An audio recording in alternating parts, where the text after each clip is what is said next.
करीब 15 दिनों से चल रही कांवड़ यात्रा सावन शिवरात्रि के साथ अपने अंतिम पड़ाव पर पहुंच गई है और इस पूरे सफर में हरिद्वार श्रद्धा का सबसे बड़ा केंद्र बना रहा। देश के अलग अलग हिस्सों से कांवड़िए हरिद्वार पहुंचे, हर की पौड़ी और दूसरे घाटों से गंगा जल लिया और फिर कांवड़ में गंगा जल लेकर अपने शहरों और गांवों की तरफ रवाना हुए। प्रशासन के आंकड़ों के मुताबिक बीते दिन करीब 4 करोड़ 43 लाख श्रद्धालु हरिद्वार से गंगा जल लेकर लौट चुके थे। यानी शिवरात्रि से ठीक पहले भी आस्था का प्रवाह लगातार तेज बना रहा। अब तस्वीर हरिद्वार के उन शिवालयों की है जहां कांवड़ यात्रा के साथ सावन शिवरात्रि का उत्साह भी चरम पर पहुंच चुका है। दक्षेश्वर महादेव मंदिर में सुबह से ही श्रद्धालुओं की लंबी लाइनें लगी और मंदिर परिसर से लेकर आसपास के रास्तों तक भक्ति की आवाजाही लगातार बनी रही। मान्यता है कि दक्षेश्वर महादेव भगवान शिव के ससुराल से जुड़ा पवित्र स्थान है और इसी वजह से शिवरात्रि पर यहाँ आने वाले श्रद्धालुओं की आस्था और उत्साह अलग अलग दिखाई देता है। कोई गंगा जल लेकर पहुंचा तो कोई हाथों में पूजा की सामग्री लिए अपनी बारी का इंतजार करता रहा और पूरा वातावरण बम बम भोले और हर हर महादेव के जयकारों से गूंज उठा। इतनी बड़ी संख्या में श्रद्धालुओं की मौजूदगी को देखते हुए हरिद्वार में सुरक्षा व्यवस्था भी पूरी तरह से सक्रिय रखी गई। कांवड़ मार्गों पर पुलिस के साथ पैरामिलिट्री फोर्स की तैनाती की गई। महिला पुलिसकर्मियों को भी ड्यूटी पर लगाया गया और भीड़ के दबाव को देखते हुए अलग अलग इलाकों में लगातार निगरानी की जा रही है।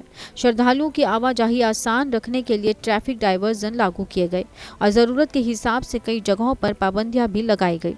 इसके साथ ही मेडिकल सहायता, खाने पीने और आराम की व्यवस्था भी की गई ताकि लाखों श्रद्धालुओं की भीड़ के बीच किसी तरह की परेशानी ना हो। दक्षेश्वर महादेव मंदिर की तस्वीर ने सबसे ज्यादा ध्यान खींचा। सुबह से ही यहाँ श्रद्धालुओं की लंबी कतारें दिखाई दी और हर कोई अपनी बारी का इंतजार करते हुए भोलेनाथ के जलाभिषेक के लिए आगे बढ़ता रहा। कांवड़ यात्रा के अंतिम दिन शिवरात्रि का संयोग होने की वजह से मंदिरों में भारी भीड़ बढ़ गई। हरिद्वार के अलग अलग शिव मंदिरों के साथ दक्षेश्वर महादेव मंदिर में भी लगातार श्रद्धालु पहुंचे।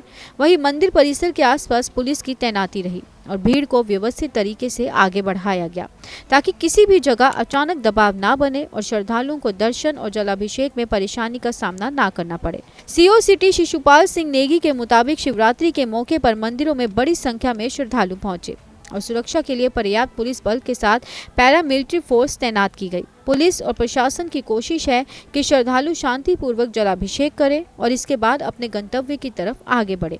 कांवड़ियों की भारी आवाजाही को देखते हुए कांस्टेबल और महिला कांस्टेबल की भी तैनाती की गई। यानी हरिद्वार में एक तरफ करोड़ों श्रद्धालुओं की आस्था अपने चरम पर रही तो दूसरी तरफ प्रशासन के सामने इस विशाल भीड़ को सुरक्षित तरीके से संभालने की बड़ी जिम्मेदारी रही।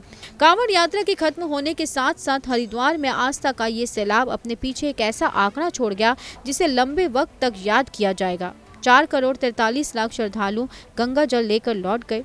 अकेले सोमवार को 63,60,000 श्रद्धालु हरिद्वार पहुंचे और शिवरात्रि के दिन मंदिरों में जलाभिषेक के साथ कांवड़ यात्रा अपने अंतिम पड़ाव पर रही। वहीं दक्षेश्वर महादेव मंदिर में उमड़ी भीड़ इस पूरे धार्मिक आयोजन की सबसे बड़ी तस्वीर बन गई। यहाँ जयकारों के बीच श्रद्धालु भोलेनाथ का आशीर्वाद लेने के लिए कतार में खड़े रहे और हरिद्वार एक बार फिर से आस्था के सबसे बड़े केंद्र के रूप में नजर आया। हरिद्वार में कांवड़ यात्रा के अंतिम दिन और सावन शिवरात्रि के मौके पर आस्था का सबसे बड़ा सैलाब दिखाई दिया। आंकड़े बताते हैं कि इस साल अब तक करीब 4 करोड़ 43 लाख श्रद्धालु गंगा जल लेकर अपने घरों की तरफ लौट गए, जबकि बीते सोमवार को ही करीब 63,60,000 श्रद्धालु हरिद्वार पहुंचे।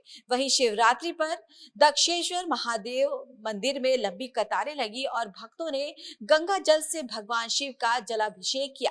साथ ही सुरक्षा के लिए पुलिस और पैरामिलिट्री फोर्स तैनात रही।